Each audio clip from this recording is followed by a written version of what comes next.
Hello student, मैं Jitendra Kumar Jaiswal Chandrabhan Singh inter college इटवाहरा गौर बस्ती द्वारा संचालित ऑनलाइन क्लास में आपका स्वागत करता हूं। आज हम लोग कक्षा 10 की केमिस्ट्री की क्लास में पढ़ेंगे विस्थापन अभिक्रियाएं। आप जानते हैं कि क्रिया विधि के आधार पर रासायनिक अभिक्रियाएं 4 प्रकार की होती है। पहला योगात्मक अभिक्रिया, दूसरा वियोजन अभिक्रिया, तीसरा विस्थापन अभिक्रिया और चौथा आपका द्विविस्थापन अभिक्रिया। तो आज हम लोग पढ़ेंगे विस्थापन अभिक्रिया। वे अभिक्रियाएं जिसमें किसी यौगिक के एक परमाणु या परमाणुओं के समूह, जिनको हम क्या कहते हैं, मूलक, के स्थान पर अन्य परमाणु या परमाणुओं का समूह जुड़ जाता है, विस्थापन अभिक्रियाएं कहलाता है। हम इसकी दूसरी परिभाषा भी कह सकते हैं कि वह अभिक्रियाएं जिसमें अधिक अभिक्रियाशील तत्व कम अभिक्रियाशील तत्व को उसके यौगिक के जलीय विलयन से विस्थापित कर देता है, विस्थापन अभिक्रिया कहलाता है। विस्थापन अभिक्रियाएं, यहाँ अभिक्रियाएं हो सकता है, यहाँ आपका अभिक्रियाएं हो सकता है, विस्थापन अभिक्रियाएं कहलाती है। ठीक है ना। अब आप देख लेते हैं कि धातुओं की अभिक्रियाशीलता का घटता हुआ क्रम दिया गया है। मतलब कौन सा धातु ज़्यादा अभिक्रियाशील है और कौन सा धातु कम अभिक्रियाशील है। तो हम देखते हैं कि पोटेशियम ज़्यादा अभिक्रियाशील है, सबसे ज़्यादा अभिक्रियाशील है। फिर उसके बाद सोडियम, फिर कैल्शियम, फिर उसके बाद magnesium, aluminium, zinc, iron, hydrogen, copper, silver और एयू मतलब कि गोल्ड। तो आप देख रहे हैं कि सबसे ज़्यादा क्रियाशीलता किसकी है, पोटेशियम की है। उसके बाद किसकी है, सोडियम की। उसके बाद सोडियम के बाद किसकी है, कैल्शियम की। कैल्शियम के बाद किसकी है, मैग्नीशियम की। मैग्नीशियम के बाद किसकी है, एल्युमिनियम की। एल्युमिनियम के बाद जिंक की। जिंक के बाद आयरन की और आयरन के बाद हाइड्रोजन की। हाइड्रोजन के बाद कॉपर की। कॉपर के बाद आपकी सिल्वर की और सबसे कम जो है उसकी एयू मतलब गोल्ड की है। ये कहाँ से लिया गया है, तो ये विद्युत रासायनिक श्रेणी से लिया गया है, जिसको आपको आने वाली क्लासों में पढ़ाया जाएगा। अभी हम देख लेते हैं उदाहरण नंबर पहला। Zn सॉलिड है प्लस CuSO4 एक्वस है, मतलब जलीय सलूशन है, गिव्स ZnSO4 जो कि जलीय सलूशन है, जलीय विलयन है, प्लस Cu। तो इस अभिक्रिया में हम देख लेते हैं कि Zn ने CuSO4 से Cu को विस्थापित कर दिया और खुद ZnSO4 बना लिया। तो ये किसका उदाहरण है। इस उदाहरण में आप देख रहे हैं कि Zn ने क्या किया, Cu को विस्थापित कर दिया। Zn ने Cu को क्या कर दिया, विस्थापित कर दिया और खुद सल्फेट बना लिया। ठीक है। अगर हम क्रियाशीलता में देखें तो Zn की जो क्रियाशीलता है Cu से क्या है, ज़्यादा है, इसलिए Zn ने क्या किया, Cu को विस्थापित कर दिया। अब पहले कॉपर सल्फेट का रंग क्या था, नीला रंग था। अब क्या हो गया, विलयन का रंग। कॉपर सल्फेट का रंग नीला था, इसका मतलब पूरे विलयन का रंग क्या था, नीला था। लेकिन जैसे ही जिंक सल्फेट बन गया तुरंत ही अब विलयन का रंग कैसा हो गया, कोई रंग नहीं है, मतलब कि रंगहीन हो गया।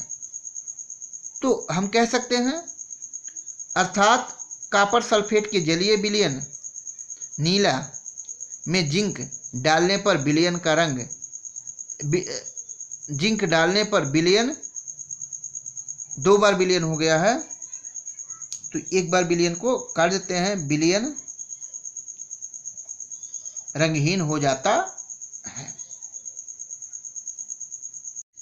अब देख लेते हैं उदाहरण नंबर दूसरा। तो उदाहरण नंबर दूसरा क्या है, लोहे की कील या फिर नीला थोथा के विलयन। नीला थोथा का विलयन क्या होता है, CuSO4 का जलीय विलयन, इसको क्या बोलते हैं, नीला थोथा का विलयन।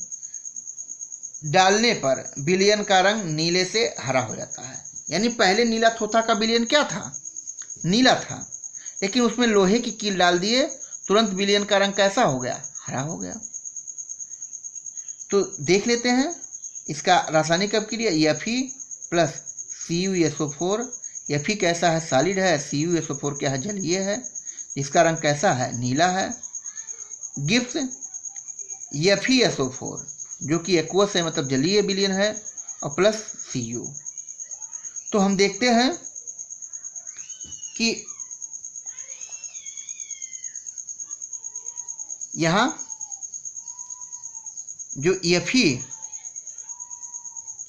का जो क्रियाशीलता है वो Cu से कम है।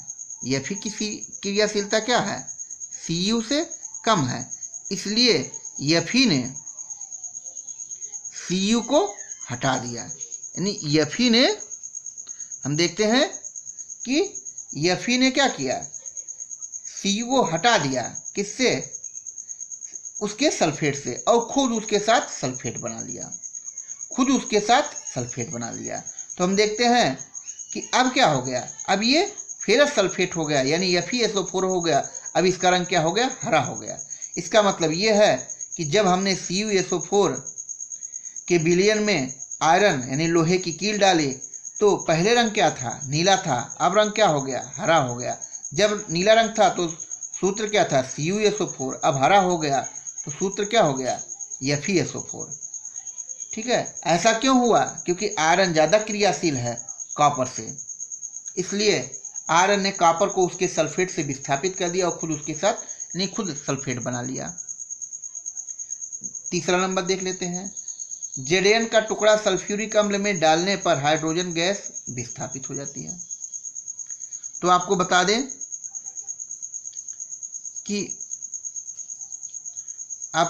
कि Zn जो है H से ज़्यादा क्रियाशील है। Zn क्या है, H से ज़्यादा क्रियाशील है, इसलिए वो क्या करता है कि H2SO4 से हाइड्रोजन को विस्थापित कर देता है। इसलिए हम रिएक्शन देख लेते हैं। Zn plus H2SO4 gives ZnSO4 plus H2, यानी Zn ने क्या किया, H2SO4 से H2 को विस्थापित कर दिया। अब कुछ विशेष चीज़ें देख लेते हैं। विशेष चीज़ें कौन सी हैं, Ag तथा Cu की क्रियाशीलता हाइड्रोजन से कम होने के कारण ये तनु अम्लों से हाइड्रोजन गैस को विस्थापित नहीं कर पाते हैं। यानी जब Ag का H2SO4 के साथ अपक्रिया होगा तो जब क्रिया कराएंगे, इसका अर्थ यह है कि जब Ag का H2SO4 के साथ अपक्रिया कराएंगे तो कोई भी अपक्रिया नहीं होगी। ठीक है, वैसे जब Cu का H2SO4 के साथ अपक्रिया कराएंगे तब भी कोई अपक्रिया नहीं होगी।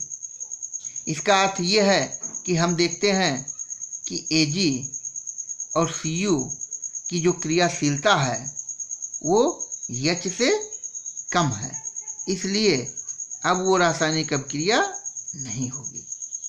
तो हम कह सकते हैं कि Ag प्लस H2SO4 कोई रिएक्शन नहीं होगा, Cu प्लस H2SO4 कोई रिएक्शन नहीं होगा।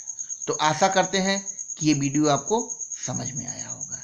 इसका आप नोट्स बनाओगे और ये जो है बोर्ड परीक्षा के दृष्टि से बहुत ही इम्पोर्टेंट टॉपिक है।